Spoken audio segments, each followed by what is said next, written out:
guys, welcome back to the 21-day gut challenge. How you doing? I'm Andrea McNeil. This is my uncle. Daryl Robinson.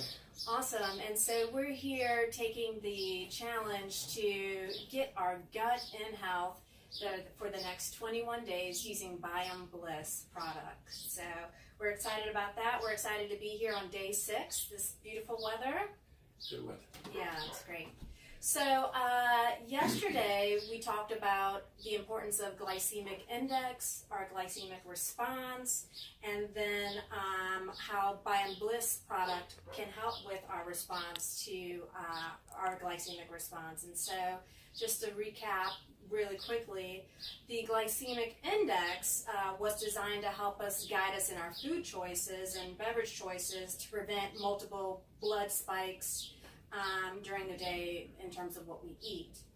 And so glycemic index 55 or under is considered good. So if you're eating or drinking a food that the glycemic index is under 55, that's great.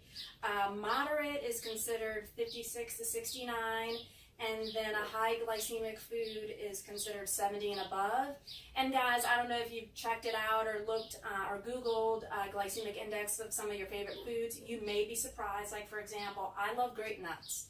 And that is considered almost a high glycemic food index. And so, guess what I did? I cut out eating grape nuts as much as I did. So, don't be bashful. Let Google be your friend. Google some of your foods, your favorite foods that you like, and see what the glycemic index is on there. The great thing though is Biomebliss, what it helps to do over time is it helps create this good microbiome in our stomach, where the bad microbiome is then over kind of like, like, hey, bully session going on in our microbiome in our gut, right? And so once the good bacteria outnumber the bad bacteria, it helps us then be able to our response to the glycemic index or the level of glycemic in the foods. And so it helps us not have so many spikes. And so that's why prebiotic nutrients are so important, so it feeds that good bacteria so that you won't be experiencing so many spikes. Up and down. Exactly. Well, since I've been drinking this, I don't think I have, and it haven't went down low. Yeah. Like it has before. That's awesome. Good. Well, cheers to that, huh? Cheers to that. To Drink more. today's drink. That's what we're drinking again today. Berry. Purple cow. Although this morning I had what we have a recipe little book right here. I actually had yogurt delight. Okay. And that was pretty good. So it's a scoop of Biomebliss and a low sugar plain yogurt. I used Greek yogurt, and basically I just combined both of them and just made it into a really quick, thick, smooth yogurt bowl. And then ate it. Okay. So it says you can add other things in there like chia seeds and hemp seeds and coconut flakes, which I have some of that. But honestly, if you know me, I'm not about taste anyway. I'm about health. So I'm just like, this is healthy. Eat it up. Whatever for the taste. My body is feeling better for it. But for those that are a little bit more into taste and want to try out different recipes, then adding the coconut flakes or the chia seeds or the hemp seeds would be good when you're trying the yogurt delight. So, what about you? Are you willing to try some other recipes? I like trying things. Barb get me to go to different restaurants all the time. Yeah. I usually order the same thing all the time, but I'll be willing to try different things. Yes. And to your credit of what you're saying, last night my uncle made some great smoked turkey necks or turkey legs. Yeah. And was that for the most part your first time having them? First time on the grill. On the grill. And guess what he said? I forgot. You said that you love them so much that you're going to start I might try them again. Yeah, so you're going to try them again. So now it's on camera. So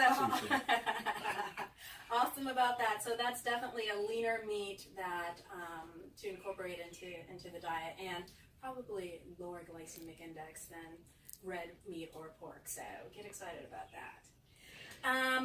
What I wanted to also talk about is, guys, my uncle is just awesome. He is just so supportive from since I was this little small till me now, 40 years old. He's just been so supportive of me, and I love him dearly for that. Absolutely. So it's so important, no matter what stage of life we're in, that we have a support system. And so what incorporates our support system is family, of course, our primary physician, also our pharmacist does, and then diabetic educators, if that is what you're dealing with, and then also, the specialists that come along with it. And so I want to say that I've been blessed, and God has blessed me with that.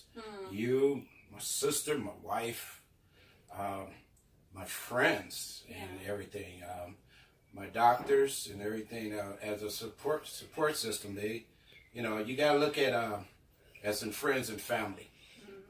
Do they tell you the truth? No matter what, do they tell you the truth? And I've been blessed to have some of the same friends I had since I was 13 years old.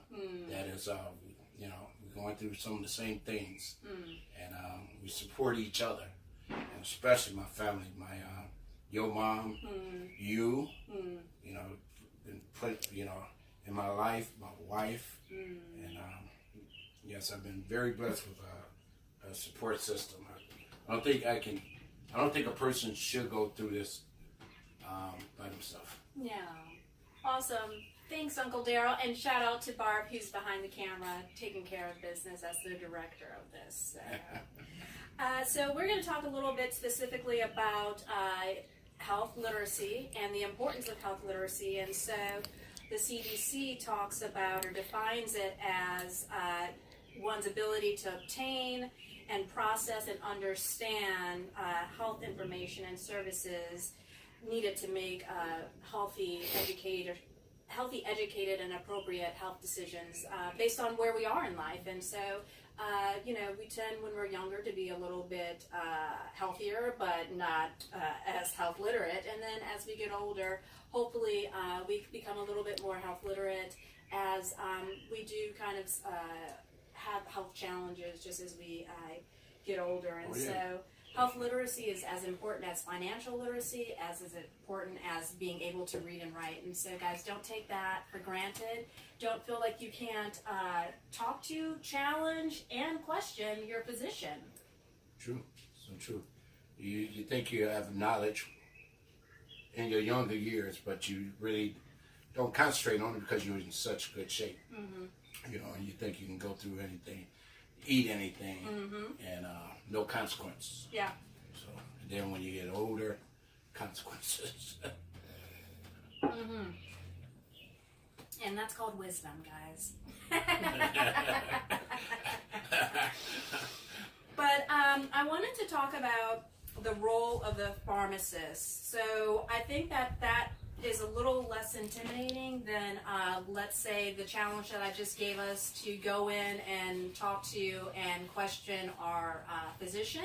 I think our pharmacists were kind of a little bit more open into asking questions. And so we're going to start with the pharmacists in terms of the medical community and kind of increasing our health literacy and what types of things we should expect from our pharmacists, and even what types of questions we can ask our pharmacists. So patients often don't realize that pharmacists can help them understand how to better manage their health, and they also are there to help them understand how diabetes works and what they can do to improve their health. So many pharmacists can spend time helping you work through any problems or concerns that you have. They can make sure that your medicine doses are correct and that you're taking, you're taking the medicines appropriately. They can look up in that record and they know the doses and they know when you should be getting the refills. And so if you're not, they should be asking you, are you taking your medicines? Are you taking the proper doses? Are you taking them daily as necessary? So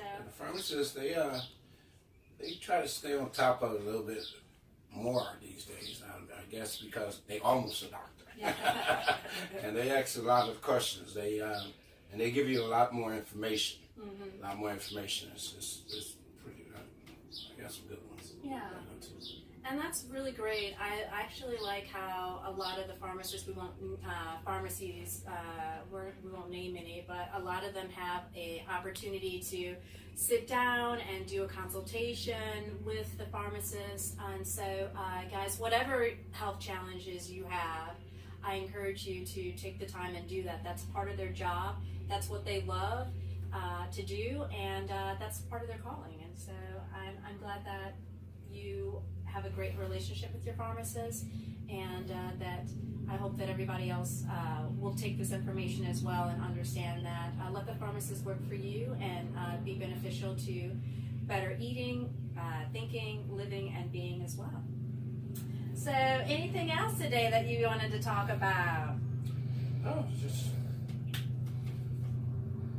part of the day. Yeah. Just, Yeah. part of this journey. Yeah, so we're in day 6, and we're having and enjoying these lovely Biomebliss drinks. You can join us. It's not too late. You can get your 3-pack, drink 2 a day, preferably in the morning and then in the afternoon. And it will help you with hunger cessation. It will help you with regulating your blood sugar, and then it also helps with regularity. We haven't talked anything about that yet, but we're all regular around here. So, guys, we thank you for joining us today, and we will see you next time for another episode. Thanks, Uncle Thank Daryl. you. You are welcome, Andrea. Bye-bye. Bye-bye.